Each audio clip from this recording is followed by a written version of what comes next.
اب میرے دوستوں روزے کی فدیہ بھی کئی طرح کی ہے. گندم ہو تو کم از کم 2 سیر. Thanks for watching. Don't forget to like, comment, share and subscribe to Maulana Habibullah Rouhani Official. تو اسی طریقے سے جسمانی فوائد ہیں.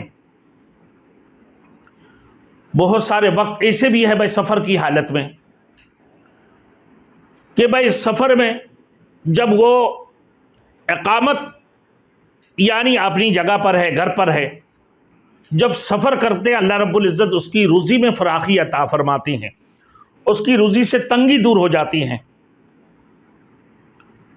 تو انسان تنگی سے نکل کر فراخی میں داخل ہو جاتا ہے. اس کی سفر کرنے کی وجہ سے اس کی فوائد ہوتی ہیں. تو اللہ رب العزت نے کہ بیماری کی حالت میں فاتقوا اللہ ما استطعتم، اے اللہ کو ڈرو، اللہ کو ڈرو جتنے تم استطاعت رکھتے ہو. اگر تم بیمار ہو تو روزے توڑ سکتے ہو. ڈاکٹر کہتا ہے کہ دائمی مریض ہو، روزہ رکھنے کا تمہارے طاقت نہیں ہے، تو پھر اس صورت میں آپ کیا کرو گے؟ تو پھر اس صورت میں آپ فدیہ ادا کر لو. ایک صدقہ فطر کی برابر. حضرت شاہ ولی اللہ محدث دہلوی رحمۃ اللہ علیہ نے فرمایا کہ فدیہ کا مقصد یہاں کیا ہے کہ فدیہ کہ ایک مسکین کو 2 ٹائم کی کھانا کھلانا، یا پھر ایک صدقہ فطر کی برابر. جتنے صدقہ فطر ہے ایک روزہ کا فدیہ اتنی ہے. آپ طاقت نہیں رکھتے ہو. بعض مریض ایسے ہیں، بعض لوگ کہ بھائی ہر 4 گھنٹہ کے بعد اس کو کھانا چاہیے، اب وہ بھوکا رہ نہیں سکتا ہے، وہ پریشان ہوتے ہیں. تو اس صورت میں کیا کریں؟ ان کے لیے کیا ہے کہ بھائی وہ بھی ایک قسم کی مریض ہے، اللہ سے معافی مانگے اور فدیہ ادا کر دیں، اللہ اس کو معاف فرمائیں گے. اور ایک بندہ بہت ہی سخت قسم کی بیمار ہے، اس کے ایسے مرض ہے جو دائمی ہے، کبھی صحیح ہونے کا نام نہیں، کہ وہ دوبارہ روزے کا قضا ادا نہیں کر سکتے ہیں،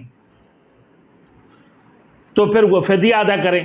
سفر کی حالت میں گئے، بیماری ہے، بعد میں وہ صحیح ہونے کا امکان ہے، تو وہ اس کا گنی چنی جو روزہ اس نے توڑا ہے اس کا قضا ادا کرے. سفر کی حالت میں ہے، اس کے لیے اجازت ہے مشقت کی وجہ سے کہ وہ روزہ توڑ سکتے ہیں. اب وہ سفر سے واپسی آنے کے بعد وہ روزہ کا اس کا قضا ادا کرے. ایسے عورتوں کی معذور کی حالت ہے، نماز تو اللہ رب العزت نے ان کے لیے معاف کر دیا، معاف ہے، لیکن روزے اب وہ رمضان المبارک کے بعد وہ قضا روزہ ادا کریں. اسی طریقے سے بچے دودھ پینے والے، وہ حمل کی حالت میں ہیں کہ بچوں کو دودھ نہیں ملیں گے، یا بچے ان کی حمل کی حالت میں اس کے بچہ خشک ہونے کا مسان کی شکایت ہو سکتے ہیں، تو اس صورتوں میں ان کی روزہ رکھنے کی اجازت ہے، روزہ چھوڑنے کی. اب بعد میں وہ روزہ پورا کر لیں، یا پھر اگر استعداد رکھتے ہیں تو اس کی فدیہ ادا کر دیں. اب میرے دوستوں روزے کی فدیہ بھی کئی طرح کی ہے. گندم ہو تو کم از کم 2 سیر، اور پھر اگر رقم کی صورت میں ادا کرتے ہیں تو میرے دوستوں ایک صدقہ فطر کی برابر، یا پھر ایک مسکین کو سحری اور افطار کے وقت میں کھانا کھلا دیں، 2 ٹائم کی 2 وقت کی کھانا کھلائیں. یہ روزے کا فدیہ ہے.